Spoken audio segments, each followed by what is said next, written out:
എന്തായത് വൃത്തികെട്ട ഇന്ത്യൻ വിയർപ്പിന്റെ നാറ്റം.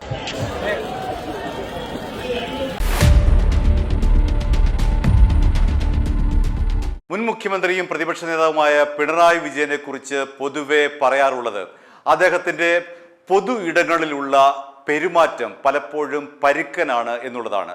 ഈ മൈക്ക് സെറ്റുകാരനോട് ചൂടാവുക, എന്തെങ്കിലും ചോദിച്ചു കഴിഞ്ഞാൽ വീട്ടിൽ പോയി ചോദിക്കാൻ പറയുക, അങ്ങനെ ഒരു പൊതുമര്യാദ അദ്ദേഹത്തിന് പൊതുവെ കുറവാണ്. അത് അദ്ദേഹത്തിന്റെ ജനപ്രീതിക്ക് വലിയ തോതിൽ എന്നും തിരിച്ചടിയായിട്ടേ ഉള്ളൂ. ഒരുപക്ഷെ ഈ തെരഞ്ഞെടുപ്പിന്റെ ഒരു പ്രധാനപ്പെട്ട തോൽവിയുടെ കാരണം തന്നെ അദ്ദേഹത്തിന്റെ ഈ മുൻചുണ്ടിയും അതേപോലെ പൊതുവിടങ്ങളിൽ പാവപ്പെട്ട ജനങ്ങളോട് പെരുമാറാൻ അദ്ദേഹത്തിന് അറിവില്ലായ്മയാണോ അതോ അങ്ങനെ നടിക്കുന്നതാണോ എന്ന് നമുക്കറിയില്ല. അദ്ദേഹത്തെ പൊതുവെ ആരും തൊടുന്നത് അദ്ദേഹത്തിന് ഇഷ്ടമല്ല. ആരെങ്കിലും ഷെയ്ക്ക് ഹാൻഡ് ചെയ്താൽ അദ്ദേഹം അത് കൈ പിന്നോട്ട് വലിക്കുന്ന ഒരു നടപടി അദ്ദേഹത്തിനുണ്ട്. അതേപോലെ ആരെങ്കിലും എന്തെങ്കിലും തരത്തിൽ അദ്ദേഹത്തിന്റെ മുന്നിൽ ഒരു സെൽഫി എടുക്കാൻ പോയാൽ അത് തട്ടി മാറ്റുക, ഇങ്ങനെയൊക്കെയുള്ള വിചിത്രമായിട്ടുള്ള പെരുമാറ്റമാണ് അദ്ദേഹത്തിൻ്റെത്. എന്താണ് അദ്ദേഹം അടുത്തതായി പെരുമാറുന്നത്, അടുത്തതായി പറയാൻ പോകുന്നത് എന്നതിനെക്കുറിച്ച് കൂടെയുള്ളവർ ആർക്കും തന്നെ യാതൊരു ഐഡിയയും ഉണ്ടാവില്ല.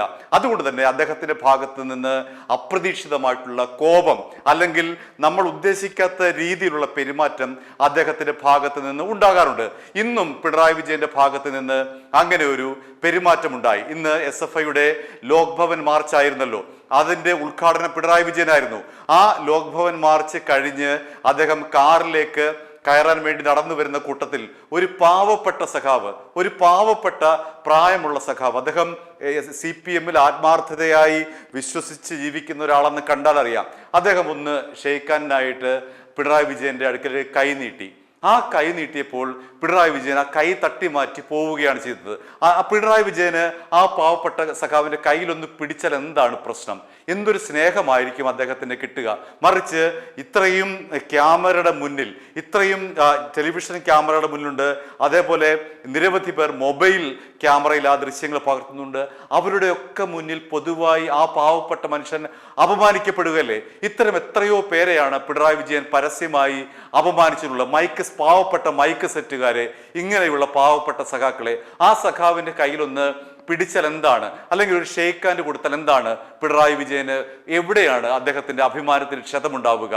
ആ ദൃശ്യങ്ങളൊന്ന് കാണാം.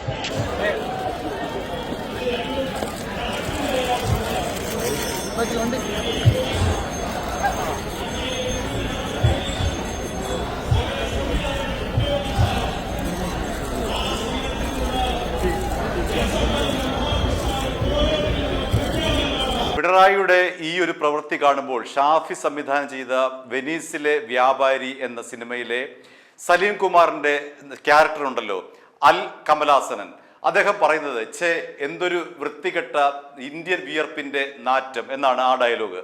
അതാണ് നമുക്കിവിടെ ഓർമ്മ വരുന്നത്. ഇതൊക്കെയാണ് പിണറായി വിജയനെ സാധാരണക്കാരിൽ നിന്ന് അകറ്റുന്നത്. ഇത്തരം പെരുമാറ്റങ്ങൾ, ഒരു ഷെയ്ക്ക് ഹാൻഡ് കൊടുത്താൽ തീരുന്ന പ്രശ്നമേ ഉള്ളൂ. പക്ഷേ അവിടെ അദ്ദേഹം ആ പാവപ്പെട്ട മനുഷ്യനെ ഇത്രയും പേരുടെ മുന്നിൽ വെച്ച് അപമാനിക്കുകയില്ല. എന്തു പ്രതീക്ഷയോടുകൂടിയായിരിക്കാം അദ്ദേഹം ആ പാവപ്പെട്ട സഖാവ് ഒരു കൈ നീട്ടിയത്? പിണറായി വിജയൻ ഒന്ന് കൈ പിടിച്ചാൽ, അദ്ദേഹത്തിന്റെ കയ്യിൽ ഒന്ന് പിടിച്ച് സ്നേഹം കാണിച്ചാൽ, അദ്ദേഹം അത് മരിക്കുന്നത് വരെ ഒരു പക്ഷേ അദ്ദേഹത്തിന്റെ മനസ്സിലുണ്ടാകും. പിണറായി വിജയനോടുള്ള ആ സ്നേഹം അദ്ദേഹത്തിന്റെ മനസ്സിലുണ്ടാകും, ആ ആരാധന മനസ്സിലുണ്ടാകും. ഇങ്ങനെയാണ് പലപ്പോഴും പിണറായി വിജയന് പൊതുവിടങ്ങളിൽ പെരുമാറാൻ കഴിയാതെ പോകുന്നത്. എത്രയോ തവണ ഈ സെൽഫി എടുക്കാൻ നേരത്ത് തട്ടി മാറ്റിയിട്ടുണ്ട് അദ്ദേഹം, എത്രയോ തവണ മൈക്ക് കുത്തിയൊടിച്ചിട്ടുണ്ട് അദ്ദേഹം. പക്ഷെ ഇവിടെയും മൈക്ക് വില്ലനായി വരുന്നു. അദ്ദേഹം വലിയ കാര്യത്തിൽ ഈ ഒരു മാർച്ച് ഉദ്ഘാടനം ചെയ്യാൻ വന്നപ്പോൾ മൈക്ക് അവിടെ പണിമുടക്കി. അതായത് അദ്ദേഹം ആദ്യം പ്രസംഗിക്കുന്ന ഏതാനും മിനിറ്റുകൾ മൈക്ക് ക്ലിയർ ആയിരുന്നില്ല, അദ്ദേഹം പറയുന്നത് എന്താണെന്ന് വ്യക്തമായിരുന്നില്ല. പിന്നീടാണ് മൈക്ക് പോലും അദ്ദേഹത്തോട് അനുകൂലമായി പെരുമാറിയത്. നമ്മൾ പ്രേക്ഷകർ ഇപ്പോൾ കാണാൻ പോകുന്ന ആ ക്ലിപ്പിംഗിൽ കുറെ നേരം ഒന്ന് ശ്രദ്ധിച്ചിരിക്കുക. ആ മൈക്ക് അവിടെ പണിമുടക്കുന്ന നമുക്ക് കാണാം. പിണറായി വിജയനോട് എന്താണെന്നറിയില്ല, മൈക്കിന് അത്ര ഇഷ്ടമല്ല അദ്ദേഹത്തിന് മൈക്കിനോടും അത്ര ഇഷ്ടമല്ല. എവിടെ ചെന്നാലും മൈക്ക് പിണറായി വിജയൻ ഒരു പ്രശ്നമായി മാറും. ഇന്നത്തെ ഉദ്ഘാടന വേദിയിലും മൈക്ക് അദ്ദേഹത്തോട് പിണങ്ങി എന്ന് വേണേൽ പറയാം, അദ്ദേഹത്തോട് പണിമുടക്കി എന്ന് പറയാം. കുറച്ചു നേരത്തേക്ക് മൈക്കിൽ അദ്ദേഹം പ്രസംഗിക്കുന്നത് അവ്യക്തമാണ്. പിന്നീടാണ് ആ വ്യക്തത കൈവരുന്നത്. ആ പ്രസംഗവും നമുക്ക് കേൾക്കാം. പൊതുവിദ്യാഭ്യാസ മേഖലയെ രാജ്യത്തിന് മുന്നിൽ മാതൃകയാക്കി നമ്മുടെ നാട് ഉയർത്തിയതാണ്. എന്നാൽ അവിടെ നിന്നും പുറകോട്ട് പോകാനും പൊതുവിദ്യാഭ്യാസ രംഗം തകർക്കാനുമുള്ള നീക്കങ്ങൾ നമ്മുടെ കേരളത്തിൽ ഉണ്ടാവുകയാണ്. അതെല്ലാമായി ബന്ധപ്പെട്ട വിഷയങ്ങളിൽ ഗൗരവമായ ഇടപെടൽ സ്വാഭാവികമായി നടത്തേണ്ട സംഘടന തന്നെയാണ് SFI. ഇവിടെ ഇന്നത്തെ ദിവസത്തിൻ്റെ പ്രത്യേകത കഴിഞ്ഞൊരു മാസക്കാലത്തിലധികമായി ഡൽഹി കേന്ദ്രമായി നടക്കുന്ന വിദ്യാർത്ഥി യുവജന പ്രക്ഷോഭത്തിൽ സജീവമായ പങ്കാളിത്തം വഹിക്കുന്ന SFI ഇതുപോലൊരു പരിപാടി നടക്കുമ്പോൾ സ്വാഭാവികമായും അതിലേക്കാണ് നമ്മുടെ എല്ലാവരുടെയും ശ്രദ്ധ തിരിയുക. നമുക്കറിയാം, നീറ്റ് പരീക്ഷയുമായി ബന്ധപ്പെട്ട് വലിയ തോതിലുള്ള തട്ടിപ്പും വഞ്ചനയും കഠിന കുറ്റങ്ങളുമാണ് നിർമ്മിക്കുന്നത്. ഇവിടെ